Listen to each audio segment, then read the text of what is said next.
Thanks everybody at the East-West Center and the Friends of the East-West Center. I'm delighted to have the chance to reach out, and in the Q&A we can talk about Jimmy, we can talk about Hong Kong today, we can go pretty much wherever people want.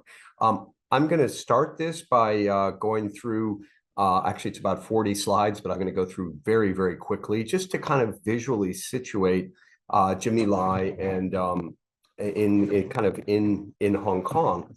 Yeah, Deanna, I think is running the slides. Go ahead, next slide.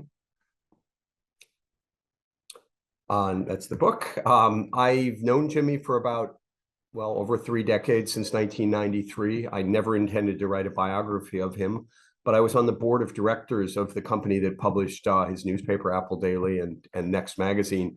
When it was forcibly shut down by the government, he was put in prison, where he remains today, more than 4 years, almost 1,600 days in prison, mostly in solitary confinement, in a windowless cell, this for a man in his late 70s. So I thought that that Jimmy's story needed to be told. And as I said, I hadn't set out to write a biography, but I've known Jimmy pretty well. And so I thought I'd try to tell this remarkable story. So if we go to the next photo, we'll see Jimmy on the right with his twin sister in the center, their mother, and an older sister, Guan Ying, on the left. Jimmy was born, and his twin, CY, were born a couple of years before the Chinese Revolution into a prosperous family in southern in Guangdong, near Guangzhou, not far from Hong Kong, up the Pearl River Delta. Next slide, please. The family was ripped apart by the Cultural Revolution, and sorry, not by the Cultural, by the Maoist period. His mother was sent off to what Jimmy described as labor camps, leaving Jimmy and his sisters to fend for themselves as kids, 6 years old, 8 years old. Jimmy was a hustler, never finished primary school, and eventually fled himself to Hong Kong at a time of famine. It took me a long time to realize why his mother let this 12-year-old boy, this is Jimmy shortly before he went to Hong Kong, let this little kid undertake this dangerous voyage, first to Macau and then smuggling himself into Hong Kong. And it eventually hit me, I don't know why it took me so long, this was a time when almost 45 million people died as a result of famine in China, and Jimmy probably, he could have been one of those. So next shot. Instead, he went to Hong Kong. Next shot, please. Yeah, these are the kinds of scenes. This is what Hong Kong looked like in about 1960, 61 when Jimmy came. Excuse me. His aunt and his uncle, who he looked up, were living in a place that was probably even worse than this shanty town you see. Shanty towns like this were all over Hong Kong. There wasn't even room for Jimmy to sleep on the floor that first night he was with them. So he went to a factory. Next shot, please. And he slept on the floor of a factory, worked his way up. 15 years later, he owned a factory that probably didn't look too different from this. Next shot. By the 1970s, Jimmy owned a factory. He quickly became one of the largest sweater manufacturers in the world. Hong Kong became more prosperous. Those shots you saw of the people sleeping on the street of the shanty towns, those scenes gave way to a modicum of prosperity, as we see from this shot in the 1970s. Next, please. Jimmy got bored with just making sweaters. He set up a retail company, Giordano, which was really a pioneer in the fast fashion movement. I'm sure many of you know Uniqlo, the amazing Japanese clothing chain. Tadashi Yanai, who was the founder of it, came down and studied with Jimmy and studied Giordano, his retail company, which was all over Asia by the late 1980s, early 1990s when I first met Jimmy. So Jimmy was a garmento. He was living the crazy rich Asian life, chauffeured around in a Rolls Royce, pet bear in the background, in his backyard, a kind of menagerie, a zoo, literally. Next, please. And he wasn't political, but the reforms of the 1980s that Deng Xiaoping started energized him and made him, although he turned his back on China, which had ripped apart his family, he became enamored of the possibilities of a freer China. This is a shot from the 1989 Tiananmen protests. We've got 3 of the key student activists, Chai Ling on the left, Wu Kai-shi, and Wang Dan, all of whom I spoke to for the book, all of whom benefited, I guess, indirectly, because Jimmy started selling T-shirts with their images on them at his Giordano stores, sent the money up. I think it was over $100,000 to Beijing, supported the students with tents and other materiel. He was just completely taken by the possibility of a free China.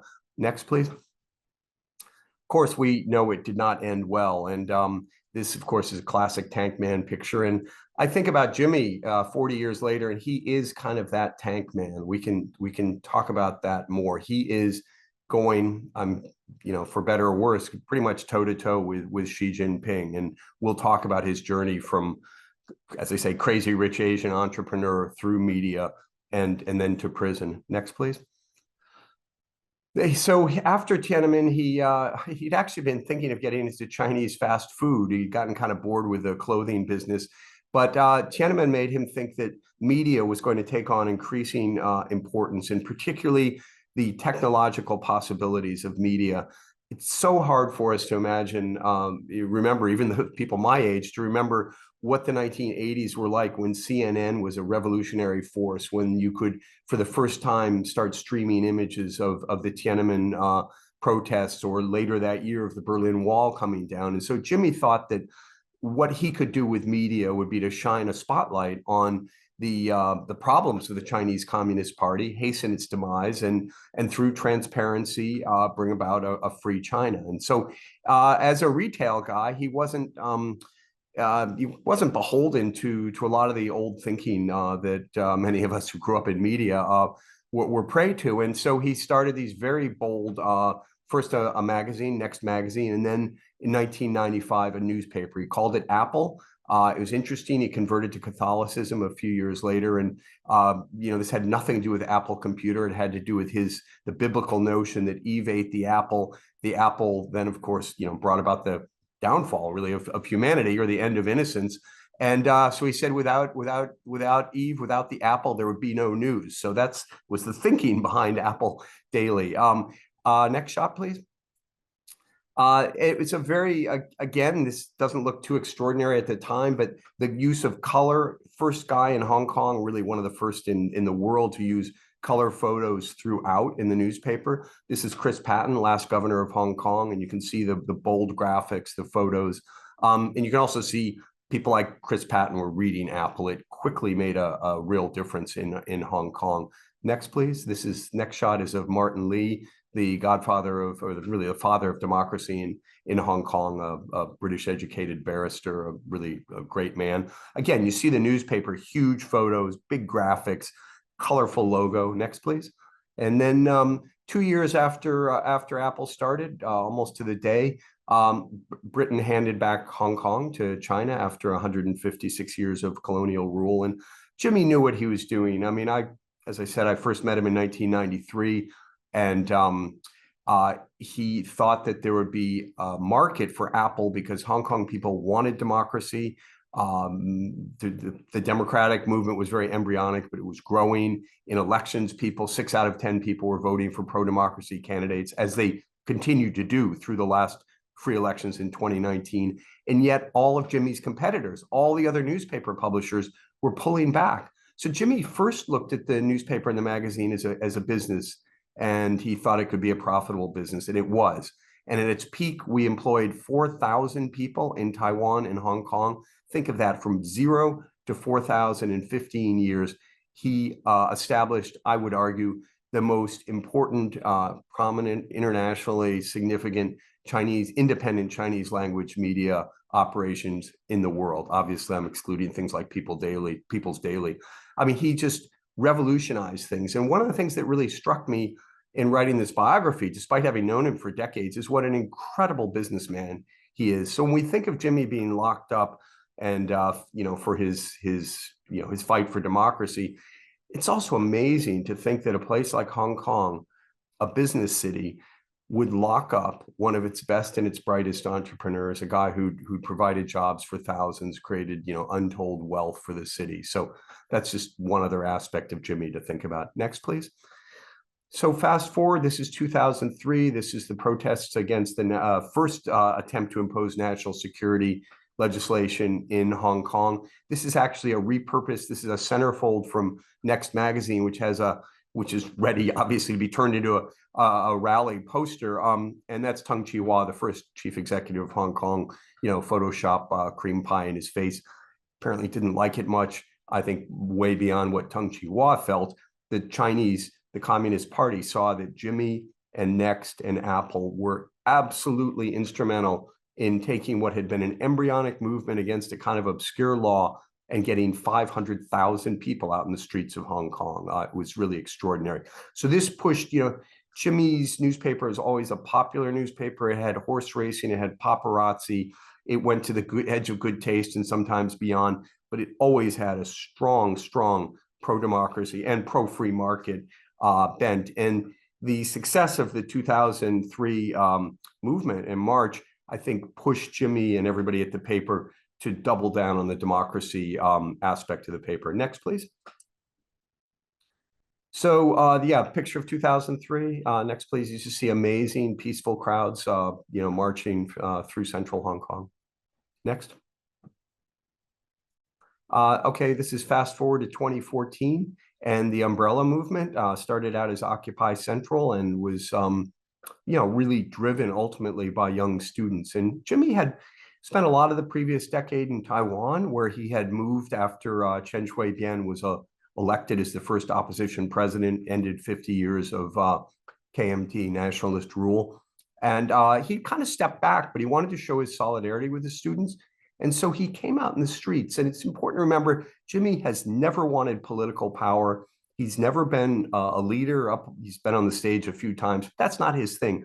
But he wanted to show solidarity with the students. And, he did this very graphically. This is late September 2014. Next, please. And that occupation, he was out there.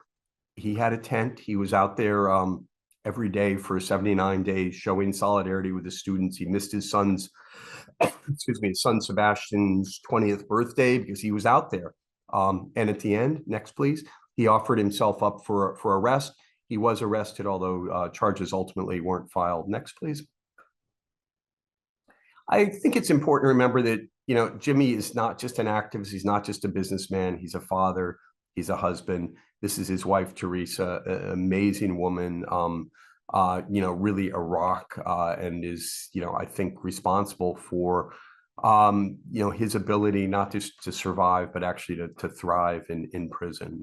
We can talk more about the family and the dynamics and Jimmy's conversion to Catholicism, which Teresa was a key part of. Next, please. Fast forward again. So that shot with Teresa and Jimmy was in a trip we were on in New Orleans in 2017, May 2017. This is moving forward to 2019. So we had the umbrella protests of 2014, the Occupy Central.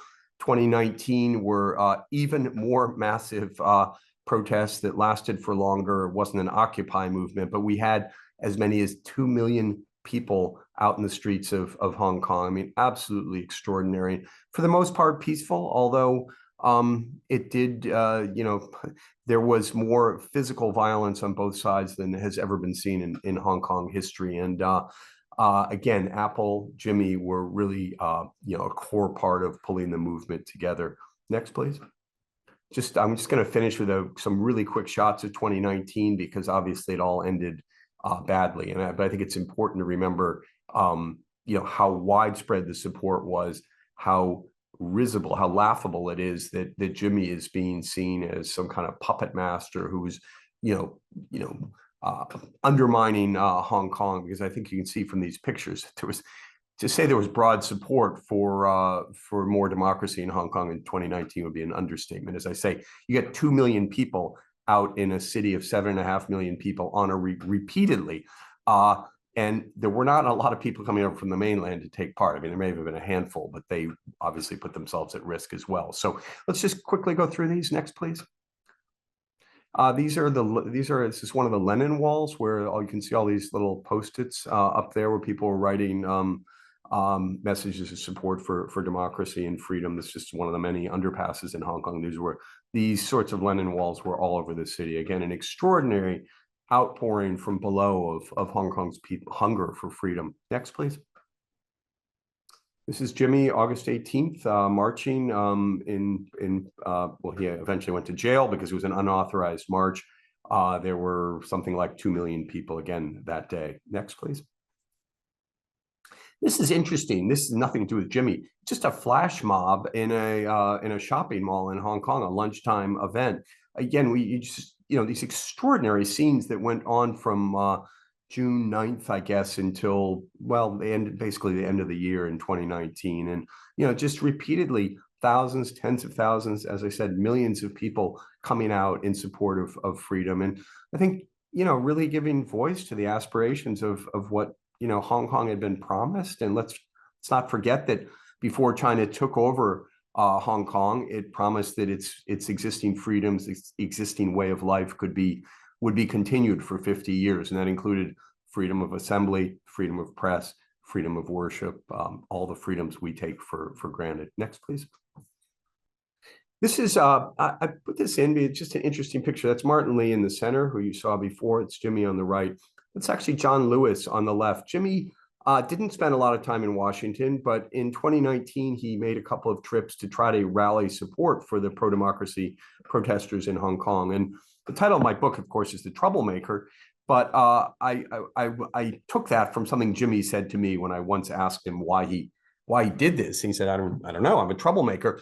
But I was reminded that John Lewis talked, the great civil rights leader and longtime House representative, congressman, talked about the importance of making good trouble. And I just thought it was just such a nice historical kind of incident that Jimmy ultimately met John Lewis and interestingly asked him to do a video asking the students of Hong Kong to remain nonviolent. And I think it's just telling that in this one brief encounter, chance encounter they had, that Jimmy asked John Lewis to speak out to Hong Kong about the importance of nonviolence, which again, I think underscores Jimmy's commitment to peaceful, nonviolent change. Next, please. This is August 10th, 2019. Jimmy's being arrested for the first time on national security law charges, quite performative, handcuffing him, marching him out of his house.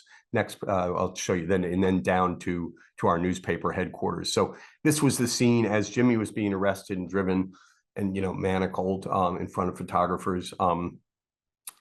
We had, I think, about 250 police come into that's our headquarters where the newspaper was produced. We'll look at some other shots of the newspaper that day. Next. This is the police taking away evidence. They eventually took everything in that building and seized the building and the company without a court order. Next, please. And then Jimmy was perp walked through the newsroom just to let people know who was in charge. Amazing staff. There was a young woman, a journalist, who was live streaming, interviewing Jimmy as he was being perp walked. Next. These next couple shots are just him being taken in and then arrested. So next, please. And here's where he's getting out a couple days later. Next. Unfortunately, in December, that was August, December, he was actually jailed. You can see, again, this is very kind of performative. You see the chains, the manacles around him. I mean, the security arrangements when he's moved around Hong Kong, excuse me, are second really only to what Xi Jinping gets. Xi Jinping and Jimmy Lai are the only ones that they shut a tunnel for in Hong Kong when they're moving him around. They put him in what's kind of like an oversized Brinks armored car. They put him in a cage inside that. And then they manacle him. This is for a guy who's always espoused nonviolence and who stayed in Hong Kong when he could have left. He has British citizenship, and he's got houses in Japan, Taiwan, apartments in London and Paris. But this is the kind of humiliating treatment that they put him through. Next, please. This is the last day, the last issue of Apple Daily. As I said, the government forced us to close. They froze our bank accounts, making it impossible for us to pay for the printer, for the ink, for the paper, impossible to pay our staff, impossible for us to take subscriptions from the 600,000. Think about that. We had 600,000 subscribers in Hong Kong, and yet we couldn't take payment from them. Sorry, next. This is the last shot that we've seen of Jimmy. It was surreptitiously taken by an Associated Press photographer in the summer of 2023. It's in Stanley Prison. He's being allowed out for his 50 minutes of exercise. For her pains, the photographer was thrown out of Hong Kong, visa revoked. And the government has taken measures to ensure that there aren't any other photographs of Jimmy, despite the fact he's in open court. He's whisked around. He's often, kind of hidden behind, umbrellas or tarps or other things. I mean, it's really amazing the extent to which the Hong Kong and Chinese authorities seem afraid of even the image of Jimmy, because I think of the heroism that he embodies, exemplifies. Next, please. Just a couple final shots. So just a little bit about the Committee for Freedom in Hong Kong Foundation.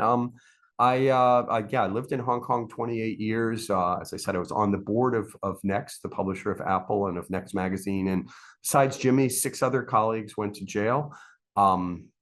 They're still there, although they've pled guilty. They haven't even been sentenced. They've been in prison almost 4 years. But we have, Hong Kong has seen almost 2,000 people convicted and jailed on political charges in the last 5 years. And some of us who spent a lot of time in Hong Kong and love the place decide that we needed to do what we could to try to keep a spotlight on Hong Kong and on the broken promises that the promises that China has broken, and try to keep the spirits and the hopes of people in Hong Kong and people in the Hong Kong diaspora alive. So we do a lot of research, we do a lot of legislative engagement, but we also try to do as much as we can in the media and quite literally to shine a light on Hong Kong issues. This is one of a number of large-scale wall projections we did. This is the Guggenheim Museum in New York. I'll show you a few other of the projections. Next, please. Also, the Guggenheim. Next, please. This is the Department of Energy in DC. You can see the Capitol in the background on the right. Next, please. This is Tower Bridge in London, right before the Beijing Olympics. Next, please. And again, just to finish up with a couple of pictures of Jimmy and his family. That's Teresa, their daughter Claire, and their son Augustine going to court to one of the I think the trial against Jimmy has been more than 150 days, more than 140 days so far, still going on. We can talk about that. Next, please. Just a shot of Jimmy shortly before he went to prison. In the background is a painting by Wallace Ting, who some of you may know, a renowned Chinese-American painter who I was really amazed to discover. I knew that Jimmy knew him. I knew they knew each other well. I was surprised to learn they traveled around India together. What I didn't know is sometime in the mid-1990s, while he was starting the newspaper, still had, maybe was involved with Giordano, maybe not by then, but, had a very active, busy life. He took 3 months off to move to Amsterdam to study with Wallace Ting. And I mention that because I think it shows, a kind of different and artistic, really creative side of Jimmy that takes him beyond, most business people or political activists that many of us will meet. But it's also served him in good stead in prison, where he really, we can talk more about his prison experiences, but he leads the life of a Benedictine monk. And he and Nathan Sharansky and I talked about this before he went into prison. And I think Jimmy is determined to live as a free man. He can't decide when he's going to get out. That's up to the Chinese Communist Party, but he can live freely in his own mind while he's in prison. So he does a lot of drawing. I mean, he's really an artist of quite some skill, completely 100% religious imagery. Christ on the cross, Virgin Mary are his 2 main themes. Reads a lot of theology, prays, does prison labor. Next, please. I guess that's about it. So yeah, thanks very much, and appreciate your interest and look forward to our Q&A. Well, thanks, Mark. That was terrific. It was really a great reminder of everything that's happened over the last 15 years or so. I was at a lot of those events, and it just yeah, it's very difficult to comprehend how that all came apart as it did. Just real quickly, what's his current legal status? He's being tried for treason, Yeah, it's hard to sedition. say what he's being tried for. It's national security law charges. There are two counts of collusion with foreign powers and one of sedition. Um, as I said, the trial's gone on for over 140 days. So you saw those arrests. Those were back August 10th this year. This August 10th will be the 5th anniversary of his arrest on national security law charges. And yet this trial is still going on. It's now been recessed for the testimony is over. We'll have closing arguments in August. Guess it'll take him a couple months to write up the guilty verdict, and of course, it's going to be a guilty verdict. And then some indeterminate time after that, they'll announce the sentence. The charges that he faces are a minimum 10-year, assuming conviction, which is a foregone conclusion, minimum 10 years in prison, which for a guy in his late 70s is, effectively a death sentence. So that's where he is. He's currently serving time on some laughable charges, one of which relates to a technical lease violation that would be kind of like I rent an apartment, it says no pets, and I have a cat in there, so they throw me in jail for 5 years and 9 months. I mean, the level of pettiness and the willingness to twist the law to punish not only Jimmy, but really hundreds, if not thousands of people is just really, as you say, Rick, it's beyond comprehension for those of us who knew a free Hong Kong. Yeah. By the way, if you have questions, please submit them through the chat. One of the things that just real quick people should know about, and you talk about his creativity. I started following Next Media, which was his Taiwan thing, and they did some of the most interesting new forms of news reporting that I used to show them to my students at Stony Brook in journalism school, because this was at a time when, how do you get people of that generation to pay attention to, the news? And it was, I think we have to be very open about, Jimmy went way over the line. And he, for example, this one of the recurring characters in some of these videos was a panda wearing a red star cap and usually some blood on his hands and that sort of stuff. So, but it was really, as you said, he showed an enormous ability to be creative. Did he have any particular media heroes or models? That's a really interesting question, because in the book I try to compare him to people like Murdoch or Hearst or Pulitzer, but I don't know that I never heard him talk about other heroes. In fact, he was often very dismissive of old media. I mean, he was always trying to push the edge with technology. So to take an example that kind of maybe references a little bit of what you were referring to, Rick, when the police in Hong Kong upgraded their communications, it was impossible for Apple and Next reporters to eavesdrop on the police and fire calls, and so that hampered their ability to beat the police or the firemen to the scene of a crime or an incident.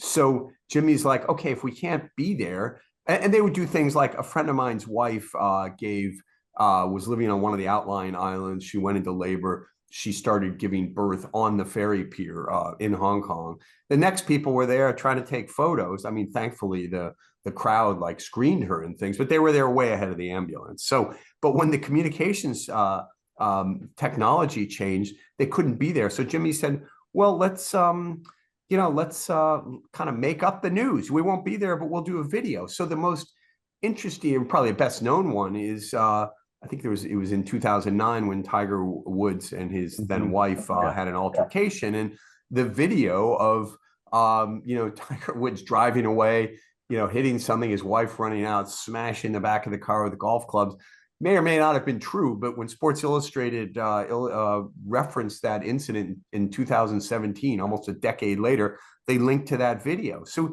he started this huge video operation in Taiwan. By memory, it had 400 people. I mean, he was spending tens of millions of dollars a year. It was like a mini Hollywood production studio. So, but yeah, he was. It wasn't just politically that he went over the line. I mean, they had reviews of brothels. They had incredibly. So he dialed, to his credit, he dialed that back. he dialed some of the really beyond the pale stuff back. And I think, post 2003 and the national security law, they went in a more political and somewhat more, I guess, I don't know, ethical direction than they had.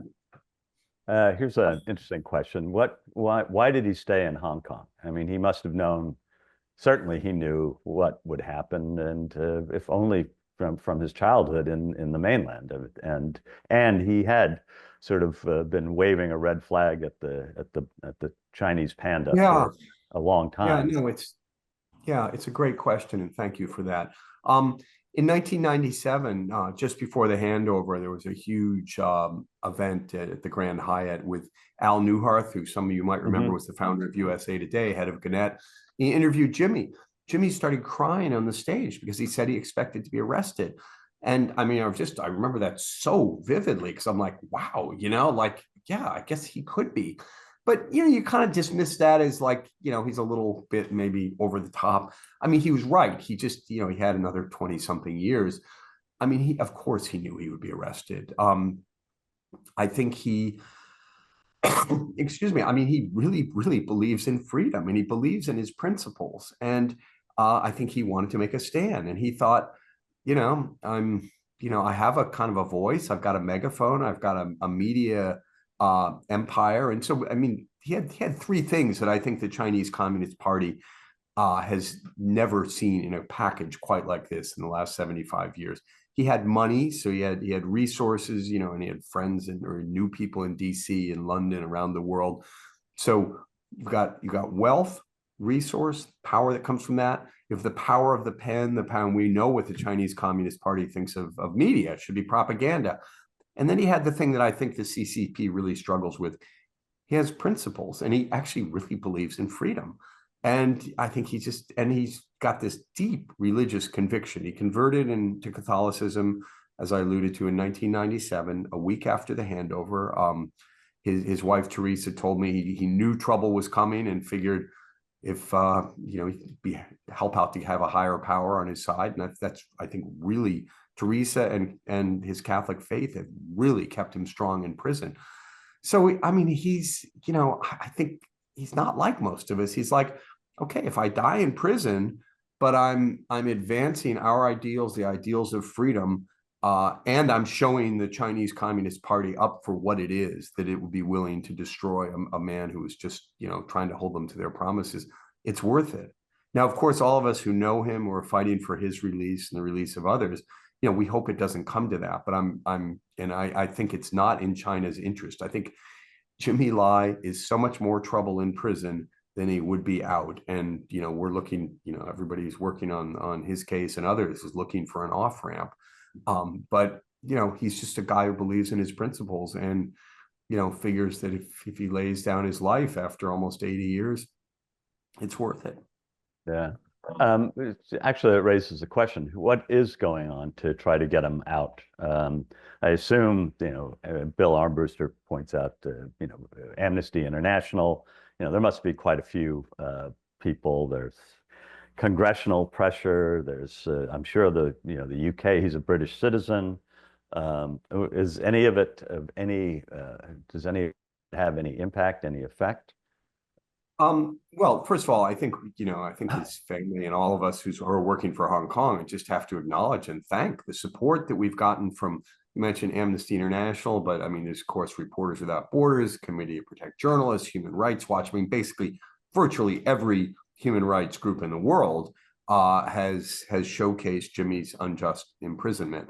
The congressional support, the parliamentary support, not just in the UK and the US, but really around the world, has been it's been really heartwarming. And but ultimately that's not who's making the decision. It's the Communist Party. And so I think there was optimism, maybe there still is among some people, but during the campaign, President Trump promised that he'd get Jimmy Lai out, and the Chinese have during the waning days of the Biden administration shown some willingness to release unjustly detained Americans.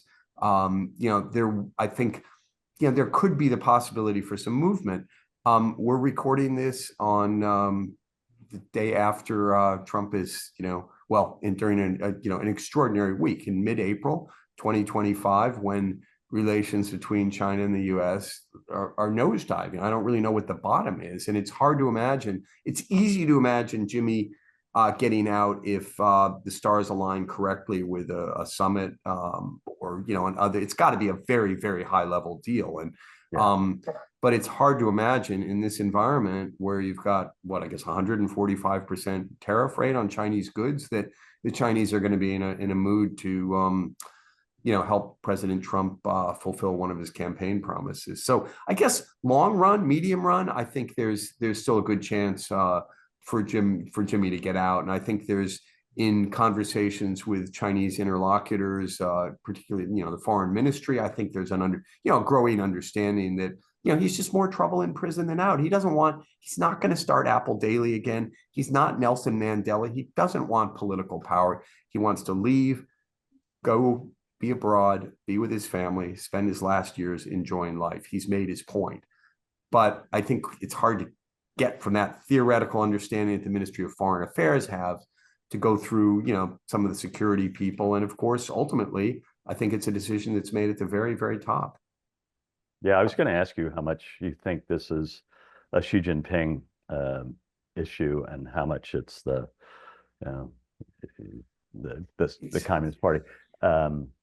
And actually, Terry McCarthy also is sort of like, and how much was it directed at Jimmy per se, or at the press media in general in Hong Kong as a, to scare everybody off and shut things down?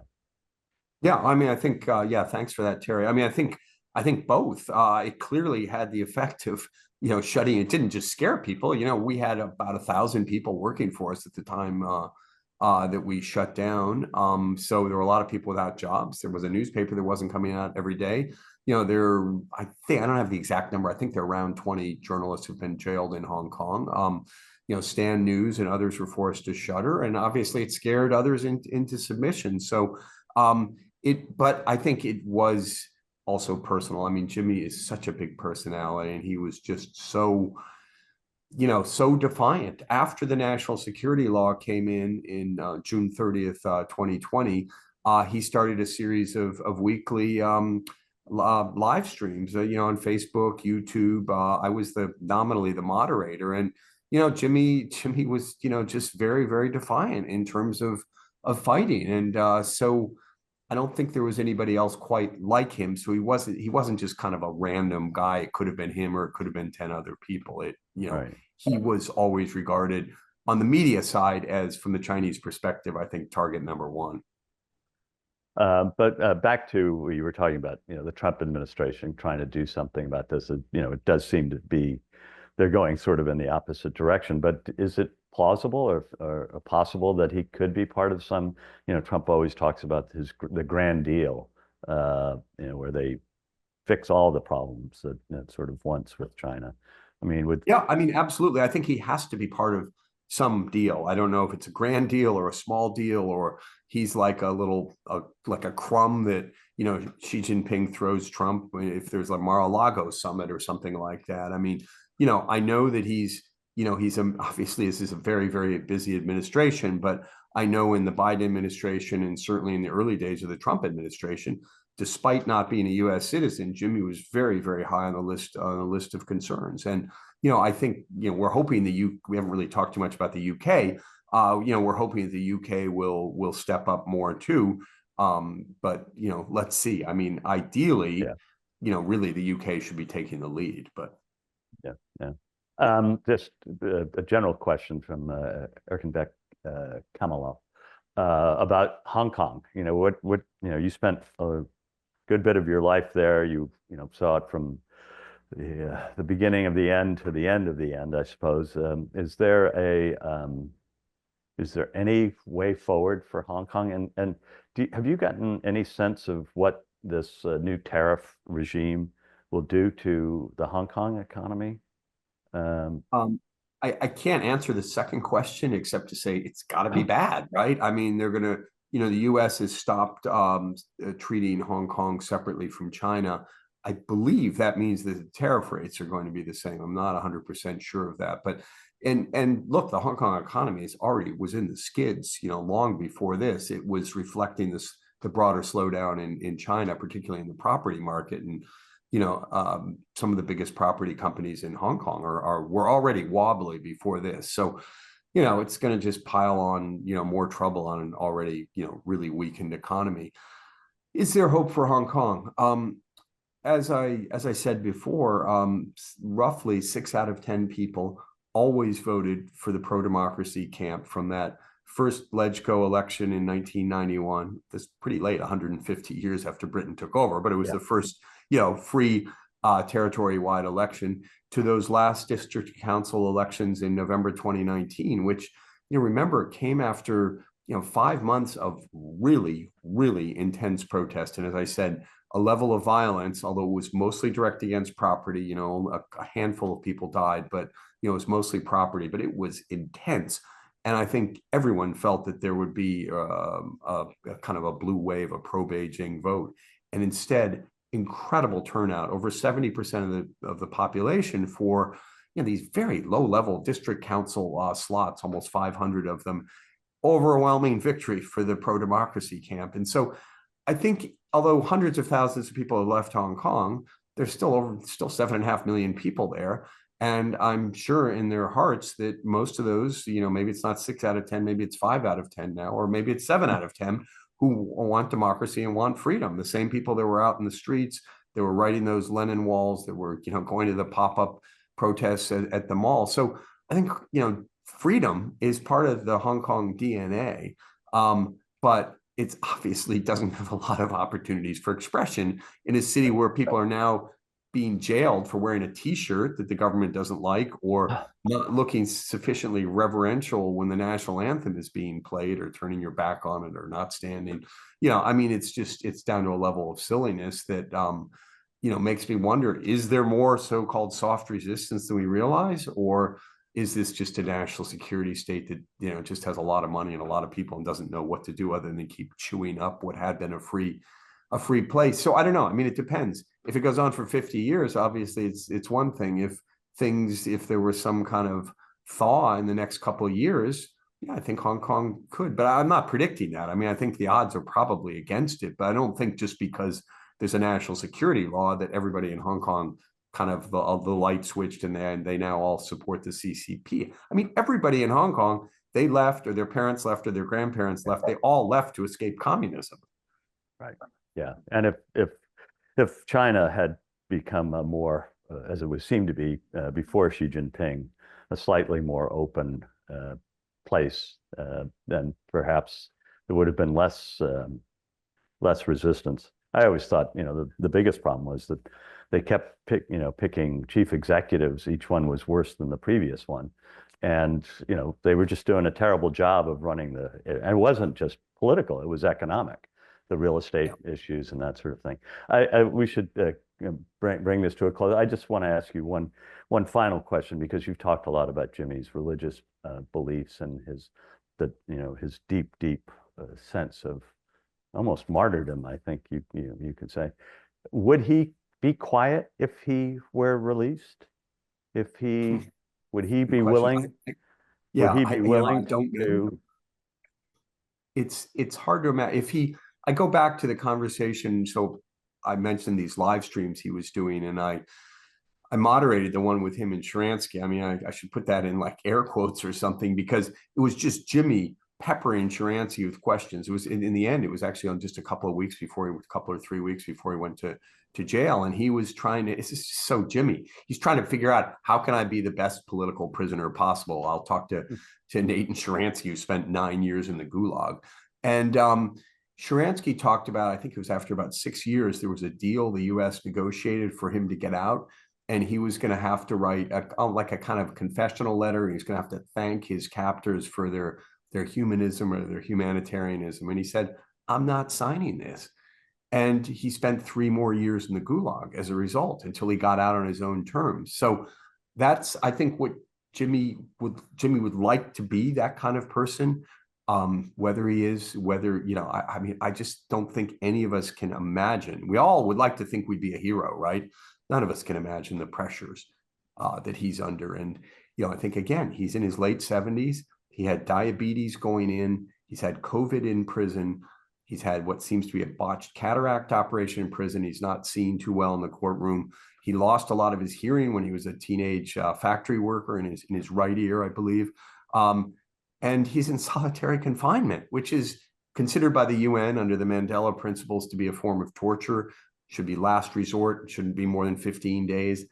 You know, he's been in prison more than 1,500 days. So, I mean, I just don't know, you know, what he would agree to. As I say, I think he doesn't have political ambitions. I think he'd like to live abroad and live quietly. Is he going to just like, you know, be completely politically neutered? Would he agree to that? I don't know. And I should stress, I wrote him when he was first in prison, but when I started the activism and the national, you know, it was actually during the national security law already, I can't be in touch with him anymore, because anything I do would be, you know, kind of underscoring the fact that he's quote unquote colluding with foreigners. And the Chinese have, and the Hong Kong authorities have configured the national security law so that anybody who does anything anywhere is considered to violate the national security law. I have two colleagues who have $1 million Hong Kong $1 million bounties on their head because of the activism they do in the UK and the US that's completely free speech related. And one of them, Frances Hoy, just had her parents picked up and detained in Hong Kong in the last 24 hours. Completely outrageous. But, you know, that's the world we're in. So it's a long-winded way of saying I can think of a lot of the elements, but I can't answer that question with any real authority. I've got to be honest. All right, Mark. Well, that's really a terrific talk, and really thank you so much for the book and for everything you've tried to do in the past. And you know, we hope someday to have you back with a happier ending, perhaps. I hope we get Jimmy back. I'm sure he'd love to talk to this audience. So let's hope for that. We'll do another live stream with Jimmy. Yeah. Okay. Terrific. Thanks very much. Thank you. Thank you, guys.